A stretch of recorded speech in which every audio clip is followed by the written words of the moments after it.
حضرت ابو ہریرہ کی حدیث میں عرض کر رہا تھا، فرماتے کہ میں نے رسول اللہ صلی اللہ تعالی علیہ وسلم کو سنا، فرماتے ہیں کہ رسول اللہ صلی اللہ علیہ وسلم جب غیر المغضوب علیہم ولا الضالین کی تلاوت فرما چکتے، قال آمین، تو سرکار آمین فرماتے، حتی یسمع من یلیہ من الصف الاول، یہاں تک کہ پہلی صف کے وہ لوگ جو حضور سے قریب قریب ہوتے تو ان کو پتہ چل جاتا، وہ سن لیتے، وہ سن لیتے۔ اب یہ حدیث ہے جی، اس حدیث سے یہ ثابت کرنا چاہتے ہیں کہ امام بھی اور مقتدی بھی جو ہے ان دونوں کے لیے سنت یہ ہے یا ان دونوں کے لیے ضروری ہے کہ خوب دل لگا کر وہ پورے زور کے ساتھ آمین اس طرح کر کے پکاریں۔ دعویٰ یہ اور دلیل کے اندر یہ ہے کہ سرکار آمین فرماتے، اور صرف پہلی صف نہیں، پہلی صف کے وہ کوئی 2-3 آدمی جو حضور کے قریب قریب ہیں وہ ان تک آواز پہنچ جاتی، ان تک آواز پہنچ جاتی۔ اور ہمارے یہاں کتب فقہ میں یہ بات طے شدہ ہے کہ آہستہ پڑھنے کے 3 درجے ہیں۔ پہلا درجہ یہ ہے کہ آدمی پڑھے، زبان ہلے آدمی کی، مگر اس کی آواز جو ہے وہ آدمی کے کان تک نہ پہنچ سکے، نہ کسی دوسرے کے کان تک پہنچ سکے۔ یہ ہے پہلا درجہ، اخفاء کا ادنا درجہ، آہستہ پڑھنے۔ اس کے بعد درمیانہ درجہ ہے، درمیانہ درجہ یہ ہے آہستہ پڑھنے کا کہ آدمی جب پڑھے تو زبان بھی ہلے اور جو الفاظ بنے ان الفاظ کی آواز بھی نکلے، اور کم سے کم اپنے کان تک یہ آواز جو ہے یہ آ جائے، اپنے کان سے آدمی سن لے۔ یہ ہے اخفاء کا درمیانی درجہ۔ اور آہستہ پڑھنے کا سب سے انتہائی درجہ، سب سے اونچا درجہ جو ہے وہ کیا ہے کہ آدمی پڑھے اس طرح کہ زبان بھی حرکت میں آئے، الفاظ بھی منہ سے ادا ہوں، اور ان کی آواز جو ہے وہ صرف اپنے کانوں تک نہ پہنچے یا اپنے کانوں تک نہ پہنچے بلکہ قریب کے 2-4 آدمی جو ہیں وہ بھی سن لیں، وہ بھی سن لیں۔ تو یہ 3 درجے ہیں آہستہ پڑھنے کے۔ ان میں سے پہلے درجے میں اگر کوئی پڑھے تو اس کی نماز کوئی نہیں ہوتی، کہ زبان ہلے مگر آواز پیدا نہ ہو، نماز کوئی نہیں ہوتی۔ جو دوسرا درجہ ہے کہ کیا نام ہے، زبان بھی ہلے، الفاظ بھی بنے اور کانوں تک آواز بھی پہنچے، اگر شور نہ ہو تو اپنے کان سن سکیں آواز کو۔ اس درجے میں اگر کسی نے آہستہ پڑھا تو نماز میں جو چیز آہستہ پڑھنے کی ہے وہ پڑھی تو نماز ہو جائے گی، درست ہوگی۔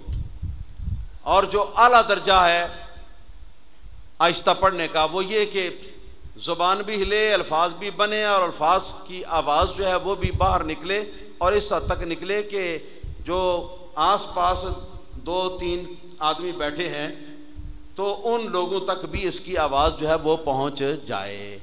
اس طرح اگر آدمی نے قرات جہاں آہستہ پڑھنی ہے وہاں پڑھی تو آہستہ پڑھنے کا یہ سب سے یہ اونچا درجہ ہے، اس درجے کے اندر بھی آدمی کی نماز ہو جاتی ہے اور درست ہے۔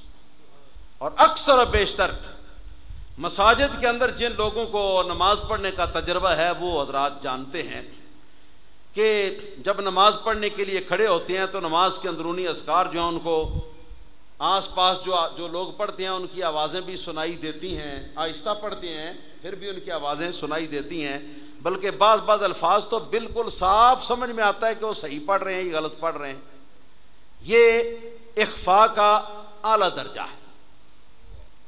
اور یہاں کیا حدیث میں کہ نبی پاک صلی اللہ تعالی علیہ وسلم والضالین فرمانے کے بعد آمین فرماتے، یہاں تک کہ پہلی صف میں من یلی ہے، جو لوگ حضور کے نزدیک ترین ہیں پہلی صف میں، تو ان لوگوں تک آواز پہنچ جاتی۔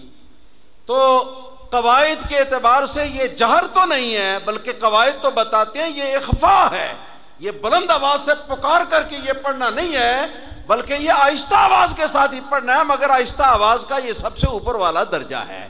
تو اس سے وہ جہر کیسے ثابت ہو گیا کہ جس جہر کا تمہارے نزدیک دو ہے؟ کہاں دلیل اور کہاں دو؟ دیکھ لو دونوں میں کوئی ہے مطابقت؟ ہرگز نہیں۔ یہ تو اس کے معنی کے اعتبار سے گفتگو ہے۔ اب رہا یہ کہ اس حدیث کے اوپر خود غیر مقلد وہابی محقق نے جو حاشیہ لکھا ہے، یہ جی حدیث کا نمبر ہے جی 264، یہ حاشیے کا نمبر بھی 264۔ اس کے مطابق لکھا ہے اخرجہ ابو داود وابن ماجہ وابن عبد البر من طریق بشر بن رافع عن ابی عبداللہ ابن عم ابی ہریرہ عن ابی ہریرہ۔ یہ سند بیان کی ہے کہ اس کی سند میں ایک راوی بشر بن رافع ہے، ایک راوی ابو عبداللہ ہے جو حضرت ابو ہریرہ کا چچا زاد حضرت ابو ہریرہ رضی اللہ تعالیٰ عنہ کا کزن ہے، چچا زاد بھائی ہے۔ یہ لکھ کر سند لکھ کر اس کے بعد یہ لکھا ہے کہ یہ سند ضعیف ہے، کوئی دیکھنا چاہے تو آگے دیکھ سکتا ہے۔ خود وہابیوں نے لکھا ہے کہ یہ سند ضعیف ہے۔ کیوں؟ اس لیے لکھا ہے کیونکہ بشر بن رافع ضعیف ہے اور ابو عبداللہ مجہول ہے۔ بشر بن رافع راوی جو ہے وہ ضعیف ہے، اور جو اس کا استاد ہے ابو عبداللہ وہ راوی جو ہے وہ راوی مجہول ہے، اور مجہول راوی کی بیان کردہ اور ضعیف راوی کی بیان کردہ حدیث جو ہے اس سے احکام جو ہے اس طرح مقابلے میں احادیث کے آکے تو ثابت ہرگز نہیں ہو سکتے۔ سنتے تھے بہت شور پہلو میں دل کا، جو چیرا تو ایک قطرہ خون نہ نکلا۔ یہ ہیں ان کے دلائل جن کی بنا پر اہل سنت و جماعت کی مساجد کے اندر خواہ شر پھیلانے کی کوشش کی جاتی ہے۔ اس سے آگے چلیے، تیسری حدیث ہے اور مسلسل حدیثوں کا نمبر اس پر ہے 265۔ یہ حضرت علی مرتضیٰ کی حدیث ہے، یہاں بھی موجود ہے، یہاں بھی موجود ہے۔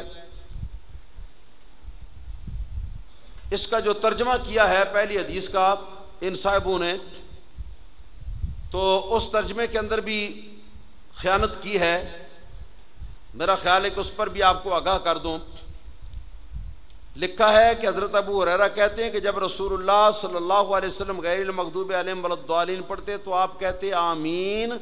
آگے لکھا ہے اس قدر اونچی آواز سے کہ پہلی صف کے لوگ سن لیتے۔ نعوذ باللہ ثم نعوذ باللہ۔ پہلی صف کے لوگ اتنی اونچی آواز کے ساتھ کہ پہلی صف کے لوگ سن لیتے۔ پہلی صف کی بات نہیں، بات وہ جو قریب قریب 2-3 آدمی ان کی۔ اچھا، تو یہ تیسری حدیث ہے حضرت علی مرتضیٰ رضی اللہ تعالیٰ عنہ کی۔ قال سمعت رسول اللہ صلی اللہ تعالیٰ علیہ وسلم یقول آمین اذا قرأ غیر المغضوب علیہم ولا الضالین۔ حضرت علی مرتضیٰ شیر خدا رضی اللہ تعالیٰ عنہ فرماتے ہیں کہ میں نے رسول اللہ صلی اللہ علیہ وسلم سے سنا کہ جس وقت آپ غیر المغضوب علیہم ولا الضالین پڑھتے تو آپ آمین کہتے۔ کیا کرتے؟ آمین کہتے۔ لہذا